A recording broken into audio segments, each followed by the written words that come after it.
I'm your friendly neighborhood atheist. Would you mind if I come in and talk to you just a little bit of the joys and happinesses that come from getting rid of God in your life? Well, I was really surprised when you let me in, but hey, how neighborly of you. No, I was just kidding about the whole preaching atheism at you. The only time I get my airs up or whatever put on airs is when I have somebody trying to judge me as evil. Oh, you're corrupt and you're a sinner and you're a God mocker and you deserve to go to hell and burn forever. Then I get a little bit uppity. Or when I see religion causing other people to lose their basic human rights. People trying to enforce their morality on other people. So no, I was just kidding. I just, I know you're new and I just came over to say hi. Welcome to the neighborhood. I'm your friendly neighborhood atheist. So I take it by your reaction, though, that you're a Christian.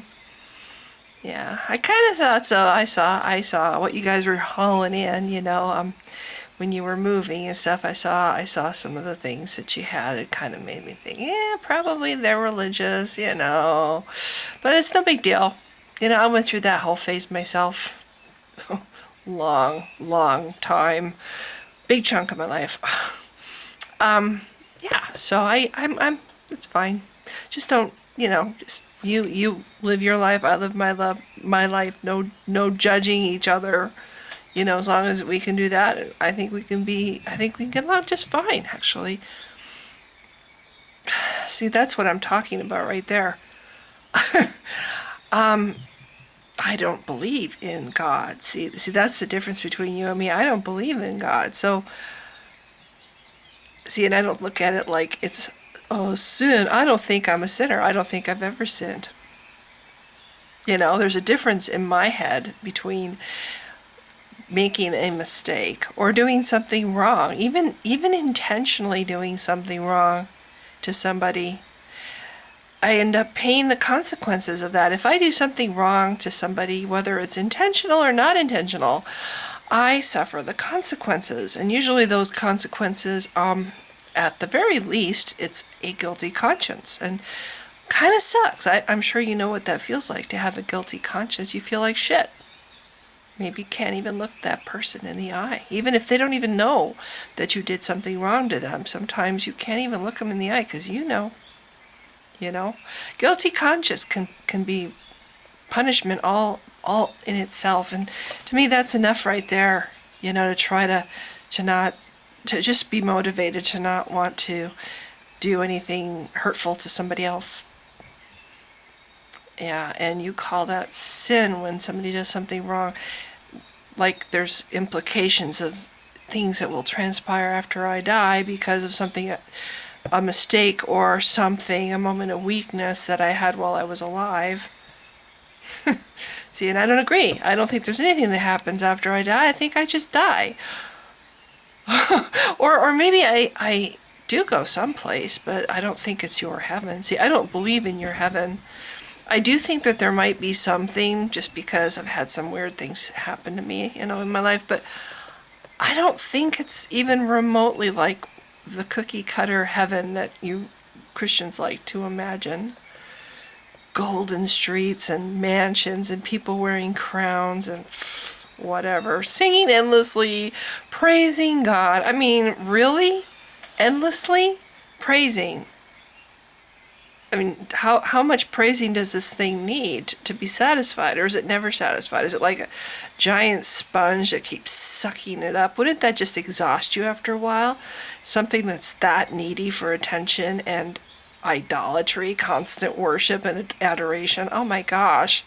I find something like that rather repulsive. And I think being forced to worship that, feed that ego for eternity, that would be my idea of hell right there. But see, don't worry, I don't believe in heaven or hell. I don't think it's that. I think if there's anything at all, it's just And I don't think really that there is, but if there is, I think it's just like a continuation of a journey that you're on, and that's it, but whatever. I don't think about it too much. See, my life is really important to me, this life, because I know I have it. I know it's real. And I'm betting on the very likely possibility it's the only one I have. When I was a Christian, I was like, yeah, I'm just a little baby in this world. This is just a moment of my day, and I have all eternity to get my life right and get myself right and figure myself out, make up for mistakes that I made.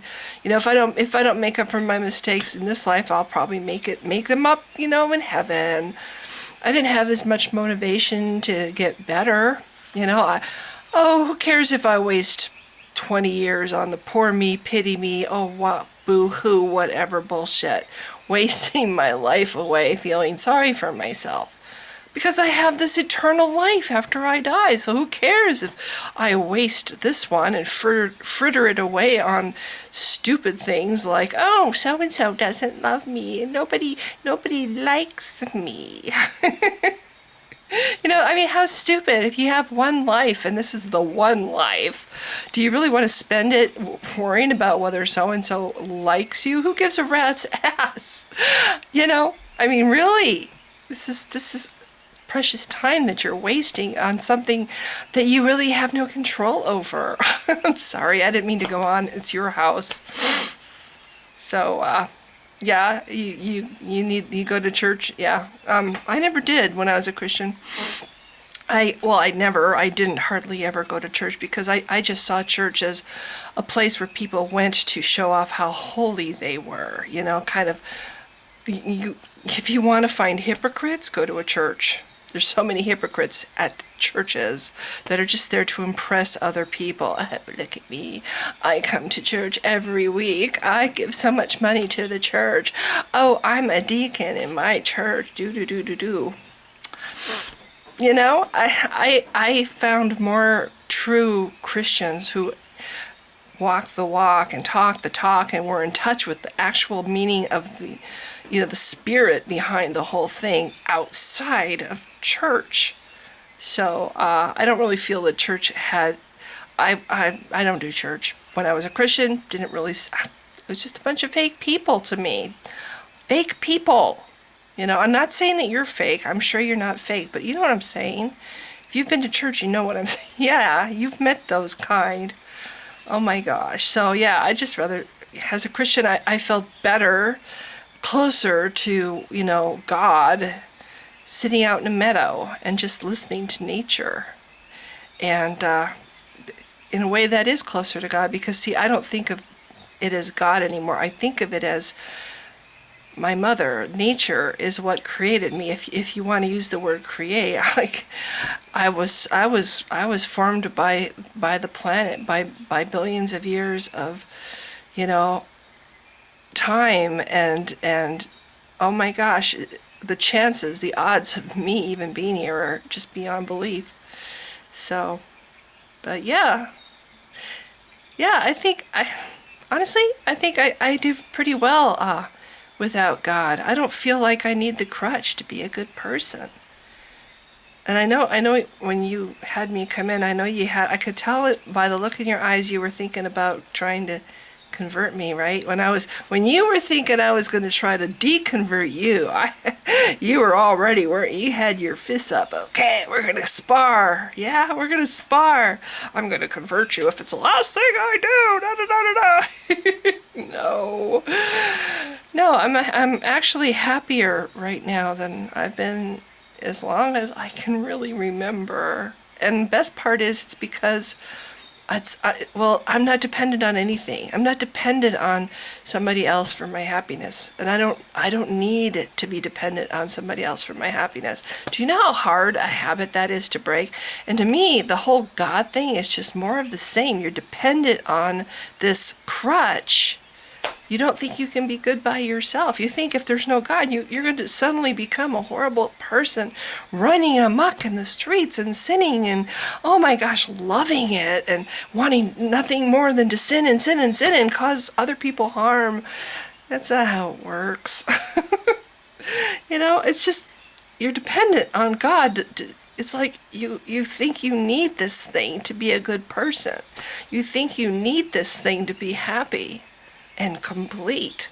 It's so sad. I'm sorry. I don't mean to imply that I feel sorry for you. I don't really. If you're happy, great.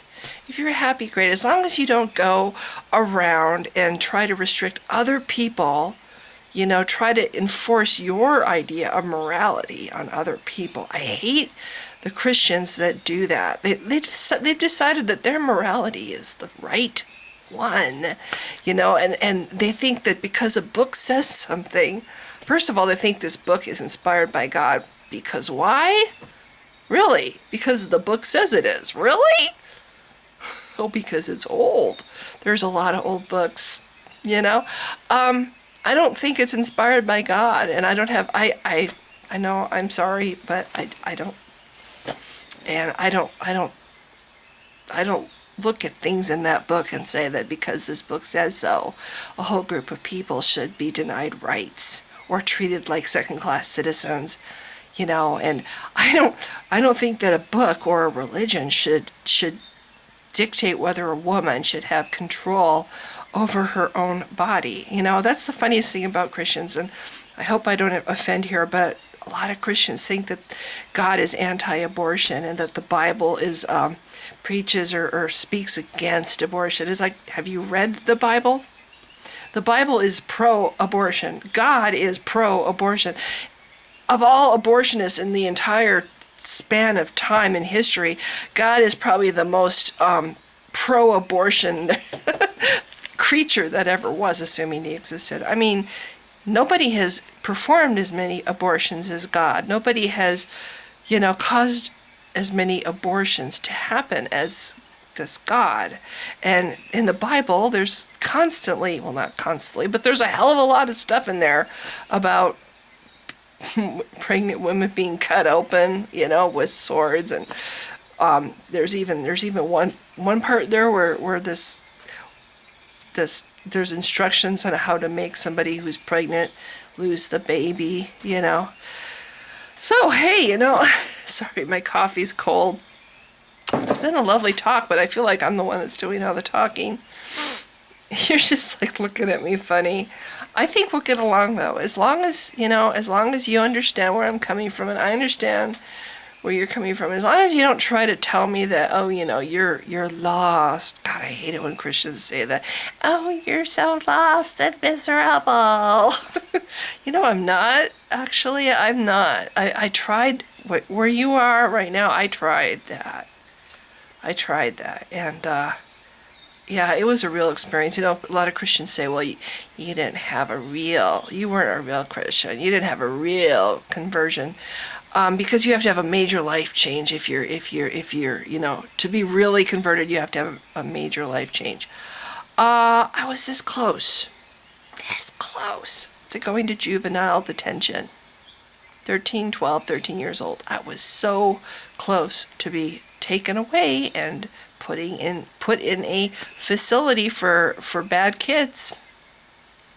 And you know what saved me? What kept me from that? Yep. So don't say that my conversion didn't change my life. It did. And I believe that honestly, it's all a power of the mind. Some people just need to have a platform to start from, to decide, today is the first day of the rest of my life, and I'm going to turn over a new leaf and change.